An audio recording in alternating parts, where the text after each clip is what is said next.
کھانا کھلائے، اہل ایمان کی دعوتیں کرے، اور تیسرا فرمایا کثرت سے روزہ رکھے، اور چوتھا فرمایا جب لوگ نیند کے مزے لے رہے ہو نا تو یہ اٹھ کر اپنے رب کی عبادت کرے۔ ساون کی کالی راتوں میں جب بوندا باندی ہوتی ہے، وہ راتوں کو اٹھ اٹھ روتے ہیں جب خلقت ساری سوتی ہے۔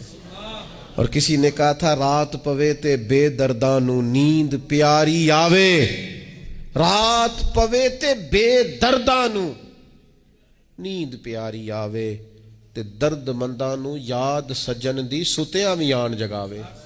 فرمایا جب لوگ خواب خرگوش میں ہوں، نیند کے مزے لے رہے ہوں، تو رب کے بندے اٹھ کے اپنے رب کو یاد کرتے ہیں۔ والذین یبیتون لربہم سجدا وقیاما، یہ چار چیزیں جن لوگوں میں پائی جائیں، حضور فرماتے ہیں انہیں وہ عالی شان محل ملے گا جس کی تعریفیں گویا خود رسول کریم نے بیان فرمائی ہیں۔